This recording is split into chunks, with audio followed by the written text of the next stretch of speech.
Hi, everyone. It's Brad Free, and we're going to look at a pair of stakes races Saturday at Santa Anita. This segment will focus on the Grade 3 Daytona, 5.5 furlongs on turf.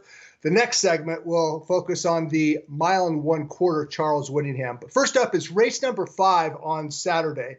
And a field of 7 entered the Grade 3 Daytona Stakes, a $100,000 stakes race at 5.5 on turf. Let's take a look at the field. And the 3 primary contenders are all drawn on the outside.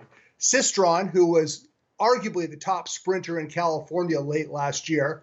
Wildman Jack, we'll talk about him in just a second, and Texas Wedge, a much improved turf sprinter trained by Peter Miller. But the horse to beat and the 2-1 favorite on the morning line is trained by Doug O'Neill, and that's number 6, Wildman Jack. Wildman Jack has kind of been on the California handicappers' radar screen ever since his career debut last summer at Del Mar, in which he won by a length and a quarter, and he kind of just bubbled around the entry-level allowance conditions. And this winter in Dubai, he became even more accomplished than he already was, including a record-shattering victory last time out. It was March 7th at Maidan in a Grade 3 turf sprint. Let's roll the tape on Wildman Jack crushing the field in this Grade 3. And when I say crush, I mean crush. Closest to the rail, that's Wildman Jack, trained by Doug O'Neill, was ridden this day by Fernando Jara. And Wildman Jack ran away from a top field to win by nearly 5 lengths. And he lowered the course record by more than 3/5 of a second. He went 6 furlongs in 107.61. The previous course record at Maidan was 108.24. Now, somebody chronicled somewhere that Wildman Jack may have benefited from a tailwind in that race. Maybe he did. He also ran away and won by 5 lengths. I think this horse is a very good horse, a serious turf sprinter, and I think he'll be very tough to beat on Saturday in the Daytona. Now, the rails are at 0 feet on Saturday. And I guarantee you're going to hear somebody say, well, when the rails are down, the come-from-behinders can win on grass. It's not true. In fact, of the last 11 turf sprints at Santa Anita with the rails at 0, 7 of them were won by the pace setter, including one last Friday. So my point is this. Wildman Jack is fast. The rails are down. He's probably the speed of the field. I think he's going to be long gone at a short price. He's the 2-1 favorite on the morning line. Now, what about his 2 main rivals, Sistron and Texas Wedge? Well, Sistron last summer emerged as one of the top sprinters on the main track in California, which is interesting because he previously was a grass horse. And when he made his recent comeback, March 21st at Santa Anita, it wasn't a grass race. The Grade 3 San Simeon. Let's take a look at the stretch run of the San Simeon. And Sistron, who got a perfect trip, saving every inch of ground. He will angle out for the drive. That's him 3 wide on the outside in the green and white Rona silks. And he will wear down a very game Bound for Nowhere to get up right in the shadow of the wire. That was his first start in 8 months.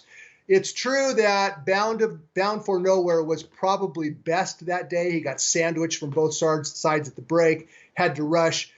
Regardless of whether Sistron won the race or maybe was second best, he ran well for his first start in 8 months. He's versatile. He has enough speed to keep Wildman Jack in his sights. And Sistron, the second most likely winner of the Daytona. And then what do you do with Texas Wedge? Well, Texas Wedge, he took his game to a new level this winter as well. He won at Santa Anita, the Grade 2 Joe Hernandez coming down the hill. He only won by 3/4 of a length. That was a better than looked effort. He had to overcome some traffic to win that race. And then he shipped to Gulfstream Park for a $150,000 turf sprint at Gulfstream Park in late January. Let's take a look at Texas Wedge. And he got the same type trip winning this race that Sistron did in his win. Texas Wedge saved ground, angled out, and was up close home to defeat Caratari. And Caratari would come back to validate this win by Texas Wedge by winning his next start. The point is this. Wildman Jack, well, I think he's going to be long gone. He faces two formidable rivals in Sistron and Texas Wedge, who both must rally from behind. So what do we do from a betting perspective? I think there's a couple choices. Either take the short price on Wildman Jack and 2-1. That's extremely tempting. To hit the exacta, to hit an exacta that means anything, would require both Sistron and Texas Wedge to both misfire, which is not entirely impossible. And in fact, that might be the best way to play. I'm going to take Wildman Jack at 2-1, but Doug O'Neill has two in the race, and the other one is number 2, Stubbins. And Stubbins should start at a decent price, 6-1-ish, somewhere in that range. It'll be his first start since November, maybe 5-1. Stubbins from behind. I don't know if he can defeat Sistron or Texas Wedge, but he's a good horse. He's a grade 2 winner on grass, and maybe the way to play is to gamble. Either take the short price to win on Wildman Jack, and also maybe punch a one-way exacta Wildman Jack on top of Stubbins. But the grade 3 Daytona Stakes on Saturday at Santa Anita, to me, Wildman Jack is the most probable winner on the card.